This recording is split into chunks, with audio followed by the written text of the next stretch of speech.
ഇവന്റെ കയ്യിലെ ലക്ഷക്കണക്കിന് വിലമതിക്കുന്ന വാച്ച് കടലിൽ പോയി. അവൻ ഉടനെ അത് കണ്ടെത്താനായി മുങ്ങിയെത്തിയെങ്കിലും ആയിരക്കണക്കിന് വർഷം പഴക്കമുള്ള ഒരു അമൂല്യരത്നം കണ്ടെത്തി. ഇത്തരം കല്ലുകൾക്കടുത്ത് സാധാരണയായി നിധിശേഖരമുള്ള കപ്പൽ കാണുമെന്ന് അവൻ അറിയാമായിരുന്നു. അവൻ കരയിൽ വന്ന് സുഹൃത്തുക്കളോട് ഈ വിവരം പറഞ്ഞു. എല്ലാവരും ആവേശഭരിതരായി നിധി തിരയാൻ തയ്യാറെടുത്തു. കുറച്ചു കഴിഞ്ഞപ്പോൾ അലക്സിന് മണലിൽ എന്തോ തടഞ്ഞു. അത് മാറ്റിനോക്കിയപ്പോൾ വജ്രങ്ങൾ പതിച്ച ആയിരക്കണക്കിന് വർഷം പഴക്കമുള്ള ഒരു കത്തിയാണ് കണ്ടത്. ആ കത്തി കണ്ട് അലക്സ്, നമ്മൾ പെട്ടെന്ന് തന്നെ കോടീശ്വരന്മാരാകും എന്ന് ചിന്തിച്ചു. അവർ ഊർജ്ജസ്വലരായി നിധി തിരയാൻ തുടങ്ങി. കുറച്ചു കഴിഞ്ഞപ്പോൾ മെറ്റൽ ഡിറ്റക്ടർ പ്രവർത്തിച്ചു തുടങ്ങി. വലിയ എന്തോ ഒന്ന് അവിടെയുണ്ടെന്ന് അവർക്ക് മനസ്സിലായി.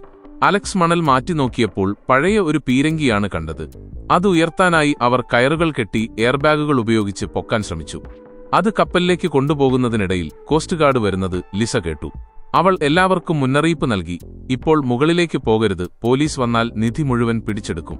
അലക്സ് എയർബാഗിലെ കാറ്റ് കളയാൻ സിഗ്നൽ നൽകിയെങ്കിലും അബദ്ധവശാൽ എല്ലാ ബാഗുകളുടെയും അടപ്പുകൾ തുറന്നുപോയി പീരങ്കി അതിവേഗം താഴേക്ക് പതിക്കാൻ തുടങ്ങി. ഒരാളെ അത് വലിച്ചിഴച്ചു താഴെയിട്ടു. അയാളുടെ കൈ പീരങ്കിക്കടിയിൽ കുടുങ്ങിയതാണ് യഥാർത്ഥ അപകടം. കൃത്യസമയത്ത് അലക്സ് പീരങ്കി അല്പം മാറ്റി അയാൾ കൈ പുറത്തെടുത്തു. എന്നിട്ട് അവർ കപ്പലിലേക്ക് തിരിച്ചുപോയി.